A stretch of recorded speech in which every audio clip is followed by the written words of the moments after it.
बिस्मिल्लाहिर्रहमानिर्रहीम। हजरत इब्राहीम बिन अदम एक बुलंद पाया वली, आबिद, जाहिद, तकवा और परहेजगारी में अपनी मिसाल आप थे। सरकार इमाम आज़म अबू हनीफा रहमतुल्लाह तआला की सोबत में रहने का अरसा दराज तक इब्राहीम बिन अदम को शरफ हासिल रहा। हजरत जुनैद बगदादी रहमतुल्लाह तआला अलैह फरमाते हैं कि एक वली कामिल को जितने उलूम हासिल होने चाहिए अल्लाह रब्बुल इज्जत ने वो सारे उलूम हजरत इब्राहीम बिन अदम को अता फरमाए थे।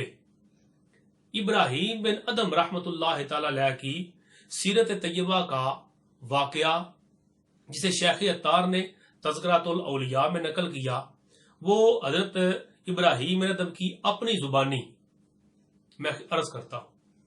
इब्राहीम बिन अदम फरमाते हैं रहमतुल्लाह तआला अलैह, फरमाते हैं मैंने एक रात बैतुल मक़दस में क़याम किया, मुल्क शाम बैतुल मक़दस में क़याम किया। रात के वक्त बैतुल मक़दस के खुद्दाम मस्जिद में इशा की नमाज के बाद लोगों को मस्जिद से घर जाने के लिए कह रहे थे और मस्जिद के दरवाजे बंद कर रहे थे। मेरा जी चाह रहा था कि मैं रात बैतुल मक़दस के अंदर गुजारूं और रात को इबादत करूं, तो मैं चिटाई के अंदर छुप गया। खुदाम ने सारी मस्जिद को देखा, लोग चले गए, दरवाजे बंद किए, खुदाम भी अपने घर चले गए। इब्राहीम बिन अदम कहते हैं मैं चिटाई से निकल आया और रात को इबादत करने लगा। सारी रात इबादत करता रहा। जब रात का तीसरा पहर आया तो मस्जिद के दरवाजे खुद ब खुद खुल गए और 40 दरवेशों की एक जमात जिन्होंने टाट के लिबास पहने हुए थे मस्जिद में दाखिल हुए और एक दरवेश सिफ्त बाबा जी उनके मुक्तदा भी उनके साथ थे।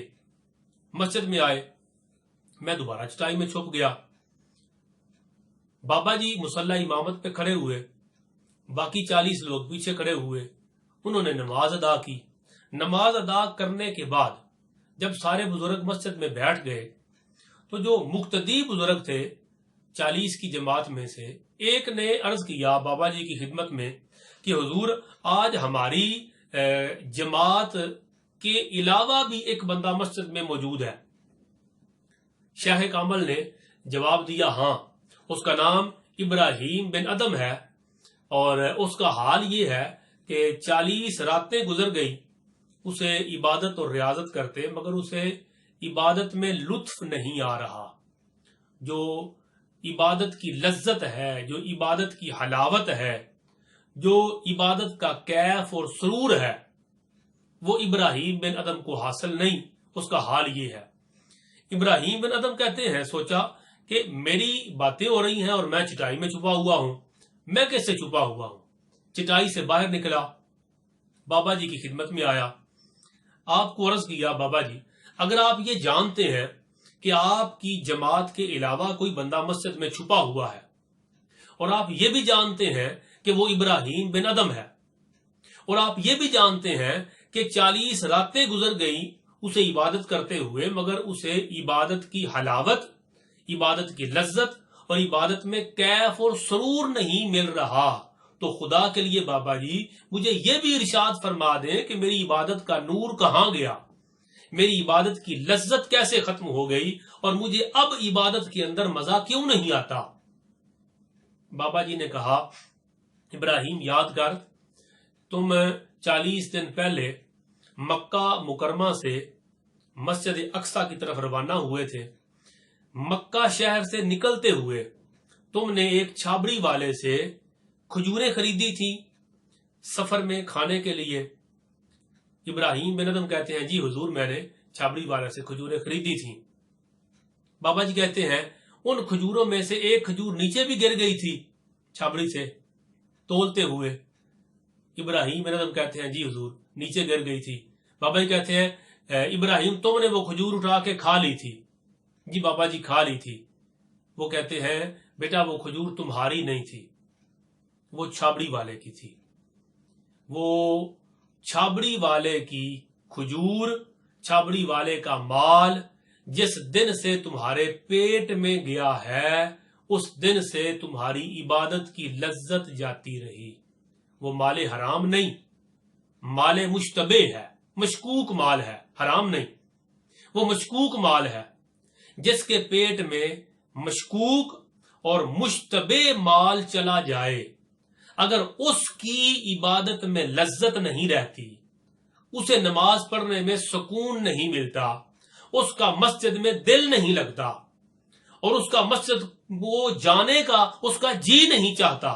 جس کا ایک لقمہ مشکوک مال کا ہو، اگر اسے عبادت کی لذت نہیں آتی، تو جس کا کھانا پینا اور پہننا حرام کا ہو، اس کی عبادت اسے کیا نور دے گی؟ اور ہمارا حال تو یہ ہے کہ ہمارے شہر سے گنے کی ٹرالی گزر جائے تو ہر کوئی کہتا ہے کہ جتنے ہو سکے اس میں سے گنے کھینچ لیے جائیں۔ ہم تو بازار ریڑی والے سے کوئی چیز لیں، کھجوروں والوں سے کھجور لیں، وہ تولنے میں لگ جاتا ہے، بن پوچھے ہم کھجوریں اٹھا کے کھا لیتے ہیں۔ پکوڑے والے سے پکوڑے لیں، وہ تولنے لگ جاتا ہے، ہم اس میں سے پکوڑے لے کے خود بخود کھا لیتے ہیں۔ ہم چنے لیں، کسی سے کھلے لیں تو وہ تولنے لگ جاتا ہے، کسی سے گاجرے لیں تو وہ تولنے لگ جاتا ہے، ہم ایک دو بغیر پوچھے اس سے کھا لیتے ہیں۔ میرے بھائیوں، یہ جو مشکوک مال آپ کے اور ہمارے پیٹ میں جا رہا ہے، اس نے ہماری عبادتوں کی لذت چھین لی، اس نے ہماری سجدوں کا نور چھین لیا، اور ان کی وجہ سے آج ہمارا عبادت میں دل نہیں لگتا۔ اور اسی کے ساتھ وہ لوگ بھی ذہن نشین رکھیں، بعض علاقوں میں ایسا بھی ہے کہ گھر میں محفل کرواتے ہیں، اور محفل کے اندر جو لوگ پڑھنے والے کی خدمت کرتے ہیں، مثلا نعت خوان پڑھ رہا ہے، لوگ اس کی خدمت کرتے ہیں، تلاوت کوئی کر رہا ہے، لوگ اس کی خدمت کرتے ہیں، کوئی خطاب کر رہا ہے، لوگ اس کی خدمت کرتے ہیں۔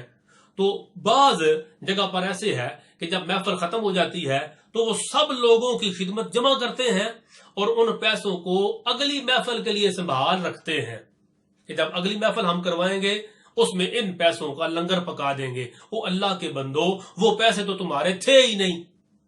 جس بندے نے اٹھ کے خدمت کی وہ تو تلاوت والے کی خدمت کر رہا تھا، وہ پیسے تو تیرے تھے ہی نہیں۔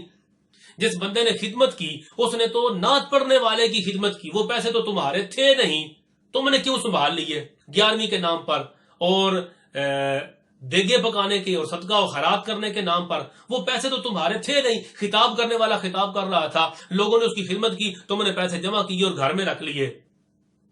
یہ مال حرام ہے جو تم لوگ جمع کر رہے ہو، لہذا جتنا بھی مشتبہ مال بندہ اپنے پاس رکھتا ہے اس میں سے ایک لقمہ بھی کھا لے تو اس ایک مشکوک مشتبہ مال کا لقمہ بندے کی عبادت کی لذت چھین لیتا ہے۔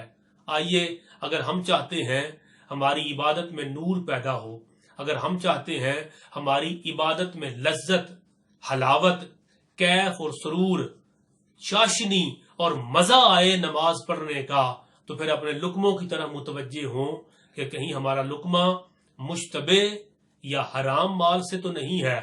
اگر حلال کا ہے تو نور ضرور پیدا کرے گا، اگر مشتبہ ہے تو وہ تمہارے دل کو نماز میں اور عبادت میں لگنے نہیں دے گا۔